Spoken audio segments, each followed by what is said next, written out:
सपा नेता रामगोपाल यादव इटावा पहुंचे, जहां उन्होंने मीडिया से मुखातिब होते हुए राष्ट्रपति चुनाव में यशवंत सिंह को उम्मीदवार बनाए जाने के संबंध में और देश के ज्वलंत मुद्दों पर अपने विचार रखे। इस दौरान प्रोफेसर रामगोपाल यादव भारतीय जनता पार्टी पर हमलावर नजर आए।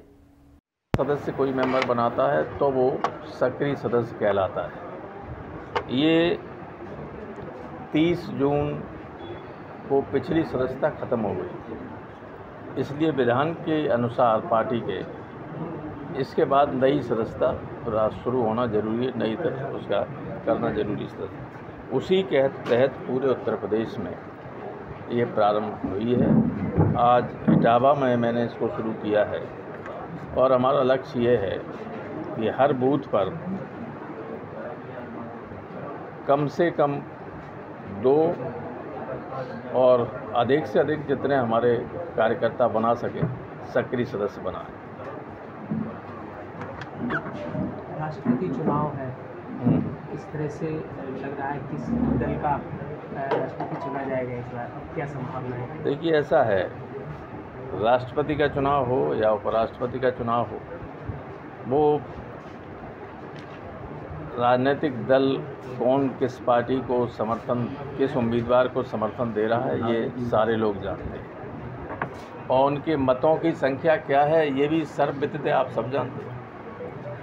लेकिन लोकतंत्र है, उसमें चुनाव की प्रक्रिया होनी ही चाहिए और किसी अच्छे व्यक्ति को उम्मीदवार बनाया जाना चाहिए जो अगर चुनाव जीतता है तो हिंदुस्तान का राष्ट्रपति बन सके।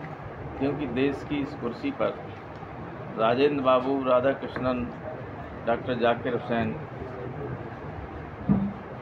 डॉक्टर शंकर दयाल शर्मा जैसे बहुत विद्वान और बड़े लोग बैठ चुके हैं, तो उस पद के मुताबिक ही उम्मीदवार हो, कोई वरिष्ठ आदमी हो, प्रणब दा रहे हैं, कलाम साहब रहे हैं, सब बड़े लोग थे। इसलिए विपक्ष ने, जो इस वक्त राजनीति में काबिल भी हैं, देश के वित्त मंत्री रहे, विदेश मंत्री रहे, कई बार संसद सदस्य रहे, इम्पोर्टेंट कमेटियों के संसद में चेयरमैन रहे, यशवंत सिन्हा साहब को अपना उम्मीदवार बनाया। बीजेपी ने की मजबूरी ये थी कि वो बैलेंस ऐसा है कि यार बीजेडी और YSR की जो पार्टी है आंध्रा की, अगर ये दोनों बीजेपी के साथ नहीं जाएं तो विपक्ष का उम्मीदवार जीत जाए।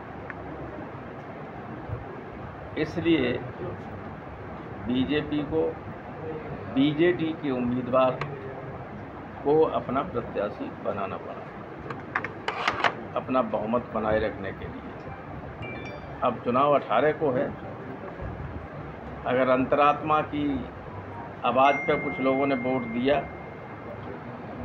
तो यशवंत सिन्हा जीतेंगे, और नहीं दिया तो मुर्मू जीतेंगे। आगरा के सर्वाधिक सबसे लोकप्रिय चैनल प्रातः दर्पण न्यूज चैनल के YouTube चैनल को सब्सक्राइब करें और हाँ, बेल आइकन दबाना ना भूलें। चैनल के Facebook, Twitter, Instagram पेज को भी फॉलो करें।